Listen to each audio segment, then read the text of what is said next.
السلام علیکم ورحمۃ اللہ وبرکاتہ۔ اس امید سے کہ سب خیر و عافیت سے ہوں گے۔ ہم اپنا اگلا سبق دیکھتے ہیں۔ سورہ بقرہ کا ہے یہ 14واں رکوع، 14th رکوع ہے، آیت ہے 113۔ اعوذ باللہ من الشیطان الرجیم، بسم اللہ الرحمن الرحیم۔ وقالت الیہود لیست النصارى علی شیء، اور کہا یہود نے کہ نہیں ہے نصارہ یعنی نصرانی اوپر کسی چیز کے، یعنی کسی دین پر۔ یہودی عیسائیوں کہتے تھے کہ وہ کسی دین پر نہیں ہے۔ وقالت النصارى، اور کہا نصرانیوں نے، لیست الیہود علی شیء، نہیں ہے یہودی اوپر کسی چیز کے۔ وہم یتلون الکتاب، حالانکہ وہ سب تلاوت کرنے والے ہیں، پڑھنے والے ہیں کتاب کی۔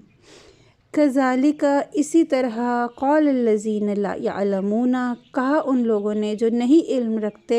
مثل قولہم، مثال مانند انہی کی بات کے، ٹھیک ہے۔ فاللہ یحکم، پس اللہ فیصلہ کرے گا، بینہم، ان کے درمیان، یوم القیامتی، قیامت کے دن، فی ما کانوا، اس میں تھے وہ، فیہ، جس میں، یختلفون، وہ اختلاف کرتے۔ یہاں پہ کہہ رہے ہیں کہ جو یہودی تھے وہ نصرانیوں کو جھٹلاتے تھے، اور جو نصرانی وہ یہودیوں کو جھٹلاتے تھے۔ جس طرح یہ اسلام کی خوبصورتی ہے کہ ہم جو اس ایمان مفصل پڑھتے ہیں کہ ہم ایمان لائے اللہ پر اور اس کے فرشتوں پر، اس کے رسولوں پر۔ ہم مسلمان اللہ کے کسی رسول کو نہیں جھٹلاتے۔ ہم نہ حضرت موسیٰ کو کہتے ہیں کہ وہ استغفر اللہ نعوذ باللہ نہیں تھے صحیح نبی، یا کسی نبی کے بارے میں، کسی کی شان میں ہم گستاخی نہیں کرتے ہیں۔ لیکن جو یہ یہودی اور عیسائی تھے وہ آپس میں ایک دوسرے کے نبیوں کو جھٹلاتے تھے، اور اسی طرح انہوں نے حضور پاک صلی اللہ علیہ وسلم کو بھی جھٹلایا۔ اور وہ لوگ جو اہل علم نہیں ہیں، یعنی جن کے پاس کوئی علم نہیں ہے، یہ جو ہے یہودی اور عیسائی، یہ تو اپنی کتابیں پڑھتے تھے، اور یہاں پہ یتلونا کی جو تفسیر آتی ہے کہ وہ گہرائی سے پڑھتے تھے، صرف تلاوت کرنا یا ریڈنگ نہیں دے کرتے، وہ اس میں تحقیق کرتے تھے اپنی کتابوں میں، تو وہ جانتے ہوتے تھے۔ اور ہر کتاب دوسرے نبی کے سچا ہونے کا جو ہے وہ آپ کو پیغام دیتی ہے، آپ کے جو ہے جیسے تورات میں اور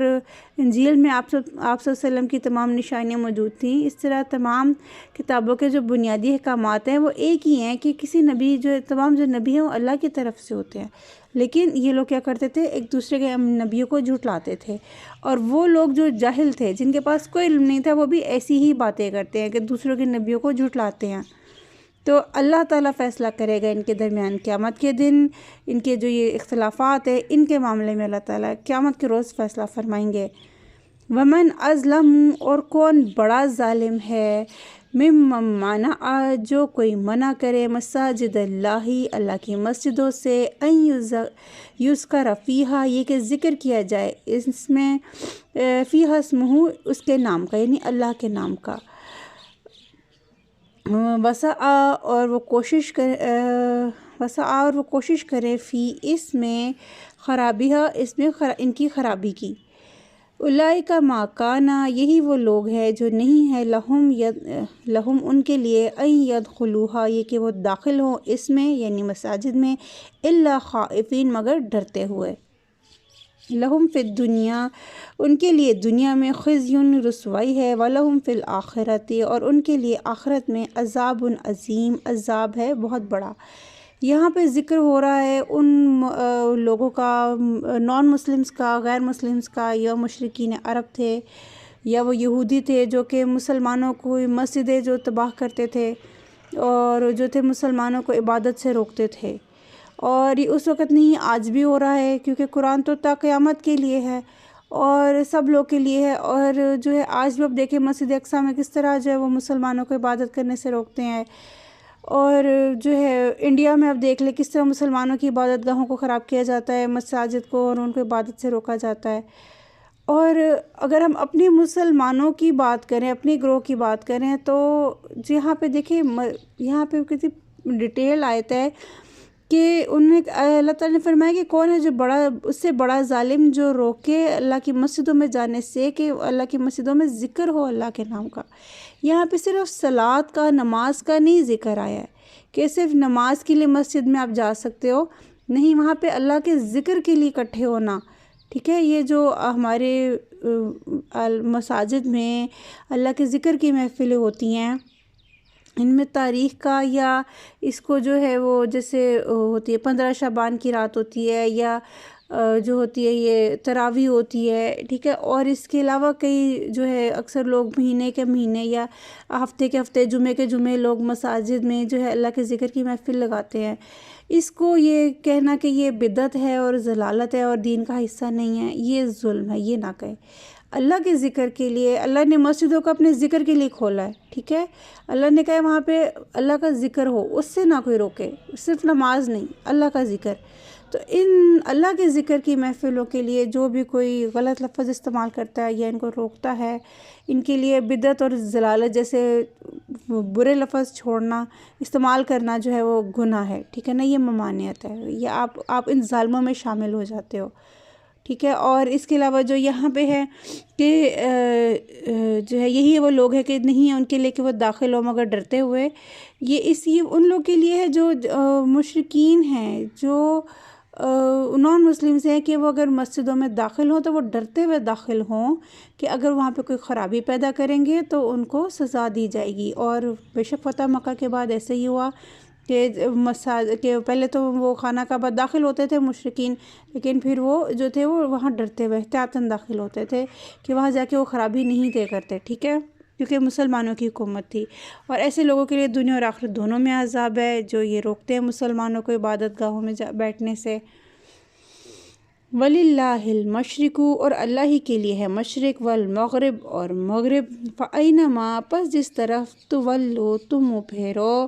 فَسَمَّ وَجْهُ اللَّهِ، پس تم پاؤ گے چہرہ اللہ کا، یعنی تم اللہ کو پاؤ گے جس بھی طرف تم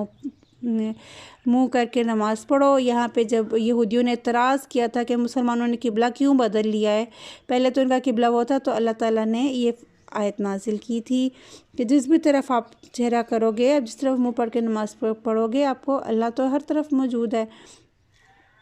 ان اللہ، بے شک اللہ، واسع علیم، وسعت والا ہے اور خوب علم رکھنے والا ہے۔ وقالوا اتخذ اللہ، اور انہوں نے کہا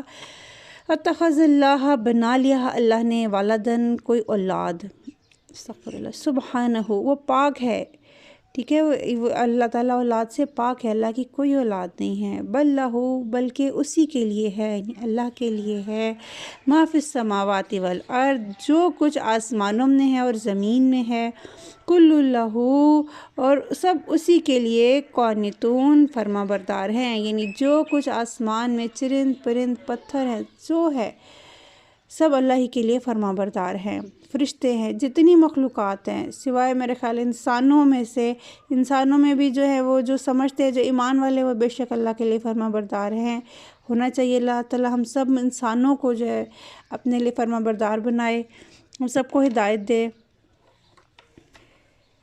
بدیع السماوات، بدیع کہتے ہیں پہلی دفعہ پیدا کرنا، اللہ پاک کا نام بھی ہے البدیع، کہ وہ بغیر کسی سیمپل کے، بغیر کسی ماڈل کے پہلی دفعہ پیدا کرنے والا ہے۔ تو یہاں پہ آیت ہے بدیع السماوات، پہلی دفعہ پیدا کرنے والا ہے آسمانوں کا،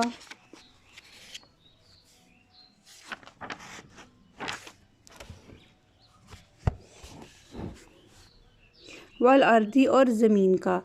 وَإِذَا قَضَى أَمْرًا، اور جب وہ فیصلہ کرتا ہے، امراً کسی کام کا، قضا جیسے کہتے ہیں نا، قضا پورا ہو جانا یا فیصلہ کر لینا، کسی کام کے ہونے کا ڈیسائیڈ کر لینا، قضا اس معنی میں آتا ہے، امراً کسی بھی کام کا، فَإِنَّمَا، پس بے شک یقولو، وہ کہتا ہے، یعنی اللہ پاک فرماتا ہے، لہو، اس کے لیے، اس کام کے لیے، کن، ہو جا، فیکون، پس وہ ہو جاتا ہے۔ یعنی اللہ کے لیے کتنا آسان ہے کسی بھی کام کا کرنا، کہ وہ اللہ حکم دیتے ہیں وہ ہو جا اور وہ ہو جاتا ہے۔ وقال الذین، اور کہا انہوں نے، لا یعلمون، نہیں جو علم رکھتے، لولا یکلمنا اللہ، کیوں نہیں کلام کرتا ہم سے اللہ، یکلم، کلام کرنا، نہ ہم سے اللہ، کیوں کہتے ہیں اللہ ہم سے کلام کیوں نہیں کرتا، او تأتینا، یا نہیں آتی ہے، یا آتی ہمارے پاس، آیتن، کوئی نشانی، کہتے ہیں کہ اللہ ہم سے ڈائریکٹ کلام کیوں نہیں کرتا، یہ، اور یا ہمارے پاس ڈائریکٹ کوئی نشانی کیوں نہیں آتی۔ کذالک قال الذین، کذالک اسی طرح کہا ان لوگوں نے، من قبلہم جو ان سے پہلے تھے، مثل قولہم انہی جیسی بات، ٹھیک ہے، جو پہلے لوگ تھے، جو عرب، یہ جو مشرکین تھے، وہ بھی یہی ڈیمانڈ کرتے تھے کہ اللہ ہم سے کیوں نہیں کلام کرتا، نبی پاک صلی اللہ علیہ وسلم کے پاس کیوں آتے ہیں جبریل امین، یا کلام لے کر آپ صلی اللہ علیہ وسلم کے پاس کیوں آتے ہیں، ہمارے اوپر کیوں نہیں آتی کوئی آیات یا نشانیاں۔ اور ایسی ہی بات پچھلے جو قوموں کے لوگ تھے وہ بھی یہی کہتے تھے، جتنے انبیاء آئے ان کی قومیں بھی یہ اعتراض کرتی تھی کہ آپ پر کیوں خاص احکامات اترتے ہیں، ہم پر کیوں نہیں اترتے، ڈائریکٹ نشانیاں ہم پر کیوں نہیں آتی۔ انا ارسلناک، بے شک بھیجا ہم نے آپ کو، آپ صلی اللہ علیہ وسلم کو، نہیں سوری یہ آیت یہاں پہ ہے، ہاں کذالک، اسی طرح کہا ان لوگوں نے، من قبلہم ان سے پہلے، مثل قولہم جو ان سے پہلے تھے کہ ہمارے پاس کیوں نہیں آتی، تشابہت مشابہت رکھتے ہیں، قلوبہم ان کے دل، کہ یہ ان کی جو سوچ ہے، جو ان کے دل ہے، یہاں پہ دیکھیں قرآن میں یہ آتا ہے کہ جو یہاں ان پوائنٹ سے بندہ یہ سی اب ہماری سائنس جو کہتی ہے کہ ہارٹ میں تھنکنگ پاور ہوتی ہے، کہ یہاں پہ جو سوچ کا تعلق ہے وہ دلوں سے ہے، ایمان کی سوچ کا تعلق، تو کہتے ہیں کہ ان کے جو دل ہیں جو اس طرح کے سوال کرتے ہیں وہ پچھلے لوگوں سے مشابہت رکھتے ہیں۔ قد بینا الآیات، تحقیق واضح کی ہم نے آیات، اپنی نشانیاں،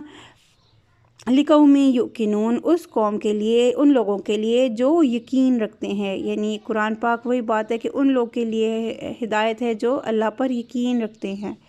انا ارسلناک، بے شک بھیجا ہم نے آپ صلی اللہ علیہ وسلم کو، بالحق، ساتھ حق کے، بشیر و نذیرا، بشارت دینے والا، بشیر خوشخبری دینے والا، و نذیر اور نذیر، نذیر ہوتا ہے ڈرانے والا۔ ولا تسألوا، اور نہ آپ سوال کیجئے، ان اصحاب الجحیم، صاحب جہنم کے بارے میں، ان بارے میں اصحاب سا رہنے والے جہیم جہنم کے، ٹھیک ہے نا، یعنی آپ صلی اللہ علیہ وسلم جو ہے، جو اہل جہنم ہے ان کے بارے میں آپ فکر مند نہ ہوں، کیونکہ وہ اپنے اعمال کی وجہ سے وہاں ہوں گے، استغفر اللہ نعوذ باللہ، کہ آپ صلی اللہ علیہ وسلم جو ہے اللہ تعالیٰ کہہ رہے ہیں کہ آپ ان کے بارے میں پریشان بھی نہ ہوں، ان کے بارے میں مت پوچھیں آپ، کیونکہ آپ صلی اللہ علیہ وسلم کہ جو تھے بہت، یا ہم آگے بھی بہت یہ پڑھیں گے کہ بہت ہی رحم دل تھے، اور وہ چاہتے تھے کہ ہر کوئی ہدایت پہ آ جائے، تو اللہ تعالیٰ نے فرمایا کہ نہیں، آپ کا کام صرف پہنچا دینا ہے، آپ بتا دیتے ہیں ہدایت کی بات، آگے ہدایت لینا نہ لینا وہ ان پر ہے، وہ اپنے اعمال کے ذمہ دار خود ہیں۔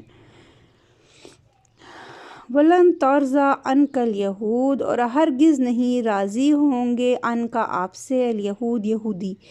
کہ جو یہودی ہیں وہ آپ صلی اللہ علیہ وسلم سے ہرگز راضی نہیں ہوں گے، وَلَن نصارى، اور نہ نصرانی، حتیٰ تتبع، یہاں تک کہ آپ پیروی کریں، ملتہم، ان کی ملت کی، ان کی دین کی۔ کل، آپ کہہ دیجئے، اِنَّ ھُدَى اللّہ، بے شک ہدایت اللہ کی ہے، هُوَ الْھُدیٰ، اور وہی صحیح ہدایت ہے۔ تو اس میں جو یہودی تھے، اللہ تعالیٰ جو تھے یا نصرانی تھے، یہ مدنی صورت، مدینہ میں چونکہ وہ تھے آپ صلی اللہ علیہ وسلم، تو یہودیوں اور نصرانیوں کے بارے میں فکر مند ہوتے تھے کہ ان کے ایمان لانے پر، تو اللہ تعالیٰ نے کہا کہ یہ جو یہودی اور نصرانی آپ پہ اعتراض لگانے سے باز نہیں آئیں گے، اور تب تک نہیں ہوں گے جب تک کہ آپ ان کے دین کی پیروی نہ کرنے لگ جائے، تب تک راضی نہیں ہوں گے۔ تو آپ انہیں کہہ دیجئے کہ ہدایت تو وہ ہے جو اللہ کی طرف سے آتی ہے۔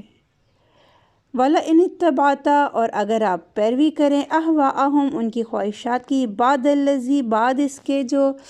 جاءک، آ گئی آپ کے پاس، من العلم، علم میں سے، یعنی یہ ہدایت قرآن پاک میں سے، ما لک، نہیں ہے آپ کے لیے، من اللہ، اللہ کی طرف سے، من ولی ولا نصیر، نہ کوئی ساتھی اور نہ کوئی مددگار، کہ اگر آپ جو ہے ان کی اپنا دین چھوڑ کے ان کے دین کی پیروی کریں تو پھر اللہ آپ کے لیے جو ہے وہ مددگار یا آپ کا ساتھی نہیں ہے۔ الذین، وہ لوگ جو آتیناہم الکتاب، دی ہم نے ان کو کتاب، یتلونہ، وہ تلاوت کرتے ہیں اس کی، حق تلاوتی ہی، حق ہے جیسے اس کی تلاوت کرنے کا، اولئک یؤمنون بہ، یہی وہ لوگ ہیں جو ایمان لاتے ہیں اس پر، یعنی جو کتاب کی، اپنی کتاب کی صحیح معنوں میں تلاوت کرتے ہیں، یعنی اس میں غور و فکر کے ساتھ اس کی تلاوت کرتے ہیں، صرف پڑھنا مقصد نہیں، غور و فکر کے ساتھ تلاوت کرتے ہیں، یہی لوگ ہیں جو اس پر ایمان لاتے ہیں، اور یہی لوگ ہیں جو صحیح معنوں میں اس پر ایمان لانے والے ہیں۔ ومن اور جو کوئی یکفر بھی کفر کرے ساتھ اس کے یعنی اللہ کے کلام کے فاولئک هم الخاسرون پس وہی لوگ خسارہ پانے والے ہیں، یعنی جو اللہ کی احکامات کو کتاب کو کا انکار کرتا ہے وہ بے شک خسارہ پانے والوں میں سے ہے۔ اللہ تعالی ہم سب کو حق کی جو ہے پہچان صحیح عطا فرمائے اور ہم سب کو ہدایت کی راہ پر رکھے۔ اپنا سب نے خیال رکھیے گا۔ جزاک اللہ خیر۔ اللہ حافظ۔